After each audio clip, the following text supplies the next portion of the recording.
안녕하세요. 의잼TV 잼잼 한의사 배한호입니다. 오늘은 저번에 설명드린 대로 구취에 대해서 설명드리겠습니다. 오늘 의잼TV 제3회인데요. 오늘 주제는 바로 구취 타파! 저번 무좀 타파 방송이 굉장히 핫하게 핫 이슈가 된 것으로 알고 있는데요. 안 됐다고요? 그것까지는 잘 모르겠고 아무튼 되지 않았을까. 오늘은 또 우리가 365일 24시간 많이 걱정하시는 게 바로 이 구취입니다. 구취. 남녀공이 굉장히 구취 때문에 뭐 CF 보면 구취 없애는 그런 것들도 많이 나오죠. 대개 그래도 구취 증상은 2080이라는 표현을 쓰고요. 구취 치료는 3040이라는 표현을 쓴다고 합니다. 이게 무슨 뜻이냐? 2080, 20살부터 80살까지, 80살까지 누구나 본인이 구취가 난다고 그렇게 생각을 한다라는 거죠. 근데 구취 치료는 3040, 30대부터 40대까지가 주로 치료를 받는다고 합니다. 왜냐? 이때가 대활동이 많을 때라 또 치료에 대한 필요성, 또 이때 본인이 돈을 버니까 치료비를 낼 수 있는 그 환경이 된다라고 하는 거죠. 이랬던 구취에 대해서는 굉장히 고민이 많은데요. 각 나라별로 인구의 50 내지 60%가 이 구취 때문에 고생을 한다고 합니다.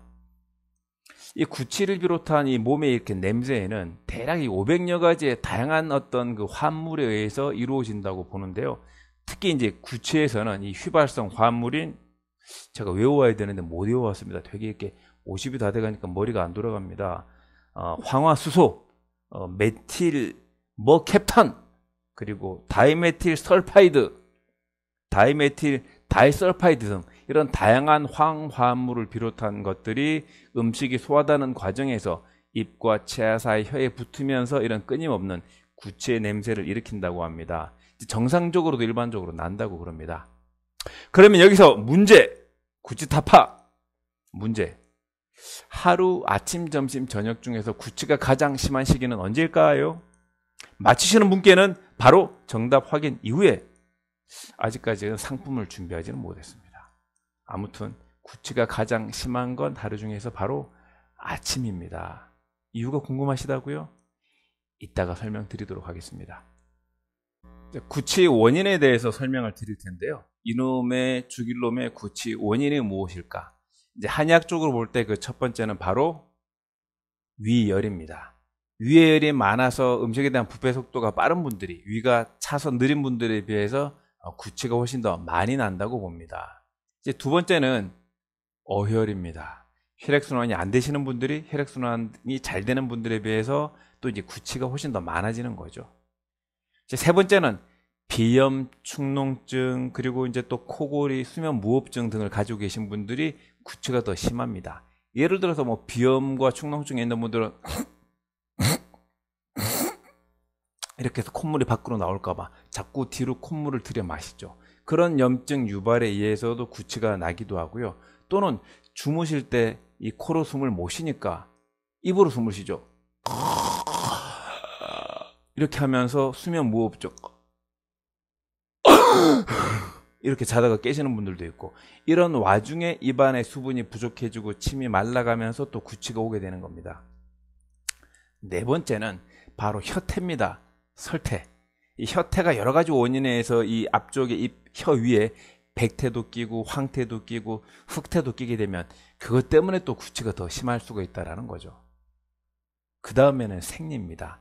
여성들의 경우는 배란일 때 또 생리할 때 구취가 더 심해진다고 하는데요. 특히 한 연구 보고에 따르면 여성들은 생리기간에 2배 내지 4배 정도 구취가 더 심해진다고 합니다. 그 다음은 임신입니다. 임신이 되게 되면 에스트로겐 호르몬을 비롯한 여성 호르몬의 다양한 변화가 생기게 되면서 구취가 임신 전후에 비해서 더 높아질 수 있다고 그럽니다. 그리고 또 가장 중요한 원인은 바로 궁극적으로 침 부족이죠. 정상인들은 하루에 침이 1000 내지 1500ml 정도가 분비된다고 하는데요.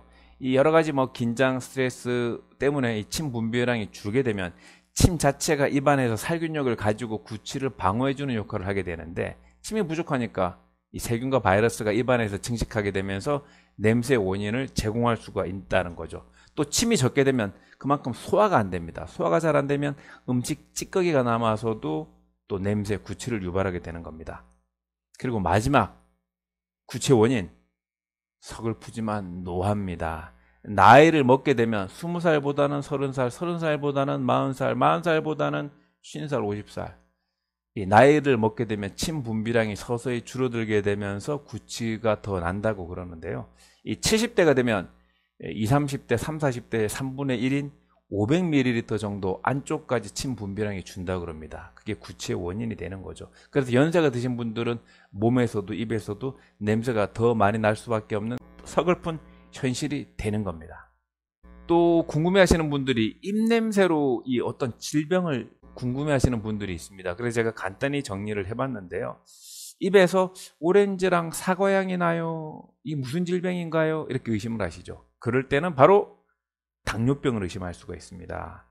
보통 이제 당뇨병이 있게 되면 인슐린 어떤 분비가 잘 안 되기 때문에 탄수화물 분해 능력이 떨어지게 되죠.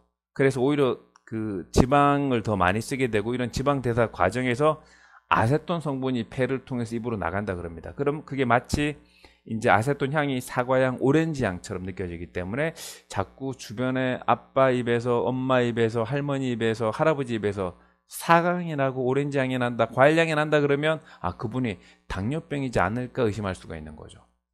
이제 두 번째는 입에서 비린내가 나요. 오줌 냄새가 나요. 이런 경우들이 있습니다. 그러면 이건 바로 신장이 망가진 겁니다. 이럴 때도 무조건 가까운 병원에 가셔서 신장, 그러니까 콩팥 검사를 해보셔야 됩니다. 또 입에서 그냥 시큼한 냄새가 나요. 이런 경우들이 있습니다. 또는 달걀 썩은 냄새가 나요. 이런 경우들이 있습니다. 이런 달걀 썩은 냄새, 시큼한 냄새일 경우에는 간 질환일 경우들이 있습니다. 꼭 간에 대해서 병원에 가서 검사를 해보셔야 됩니다. 그 다음에 그 역겨운 냄새가 나요, 뭐 피 냄새가 나요, 이런 경우들이 있죠. 이럴 때는 위장 질환입니다. 위염이랑 위궤양이 있을 때도 피 썩는 냄새가 나고요. 또 특히 백혈병이 있는 20대 분들, 10대 분들도 입에서 피 냄새가 나는 경우들도 있으니까 주의를 하셔야 되겠습니다. 그 다음에 약간 입에서 치즈 냄새가 나면서 숨도 차고 악취가 난다. 구취에 약간 치즈 향 같은 게 나는 겁니다. 그럼 이럴 경우에는 폐 질환 또는 편도선염일 때도 그렇게 의심해 볼 수가 있겠습니다. 자, 이제 구취의 해결법 말씀을 드릴 텐데요. 구취 해결법 첫 번째, 그 비법은 바로 운동입니다. 운동을 하셔서 땀으로 뭔가를 배출을 해내야 입으로 나올 수 있는 구취 황화물이 또 땀을 통해서도 직간접적으로 빠져나갑니다. 그래서 운동을 하셔야 되고, 그래서 대소변량을 늘리는 게 중요하겠습니다. 두 번째, 입에 있는 침이 말라서 그렇다고 그랬죠. 그래서 물을 많이 드셔야 됩니다. 그런데 물 드시라 그러면 물 대신에 탄산음료, 음료, 뭐 활력음료, 뭐 그리고 또 특히 커피를 물 대신에 드시는 분들이 많이 있는데요. 오히려 커피는 이뇨제로 작용하기 때문에 수분이 몸속에, 입속에 머물지 못하게끔 하고 몸 밖으로 내보내는 작용을 합니다. 그래서 이런 탄산음료, 커피 음료를 다 끊고 정말 물을 많이 드시는 게 좋습니다. 세 번째는 술 적게 드셔야 됩니다. 왜? 술 먹고 나면 입이 마른 느낌이 있죠. 그러면 구취가 더 나게 됩니다. 구취가 걱정되는 분은 즐기는 술은, 꼭 필요 없는 술은 줄이셔야 됩니다.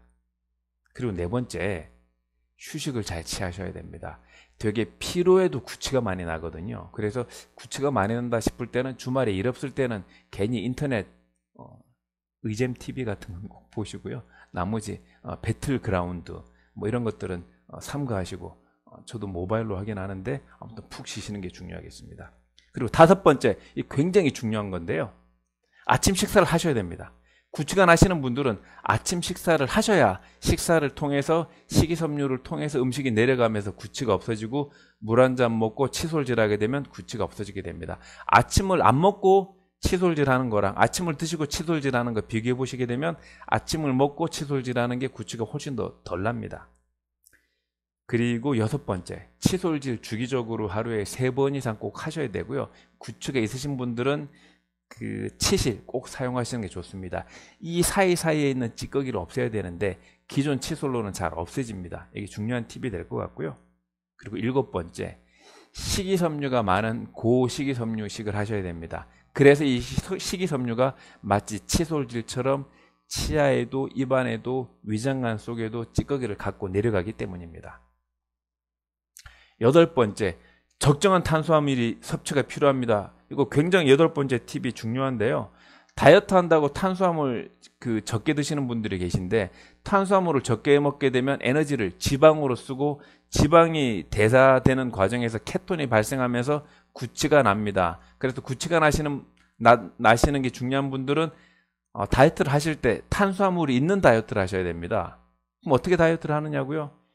통곡류 다이어트를 하는 겁니다. 도정이 된 쌀밥과 밀가루는 중단하시더라도 도정이 안 된 통밀이라든지 도정이 안 된 현밀을 가지고 잡곡을 가지고 다이어트를 하시는 게 중요하겠습니다.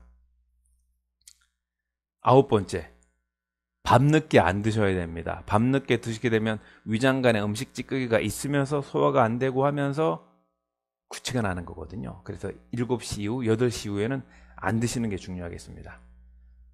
마지막 10번째, 한의학적으로 볼 때는 콩팥 기능이 튼튼해야 구취가 안 답니다. 그래서 콩팥 기능에 도움이 되는 식품인 검은콩, 검은깨를 많이 드시는 게 도움이 되겠습니다. 이 중에서 그럼 가장 중요한 게 뭐냐? 물 많이 드시고 아침 식사 꼭 하시고 적정량의 탄수화물을 섭취하시는 게 중요하겠습니다. 지금까지 의잼TV 3회 구취타파 편이었습니다. 감사합니다. 이 방송을 계속 보시고 싶으면 구독, 좋아요 꼭 눌러주시길 부탁드리겠습니다.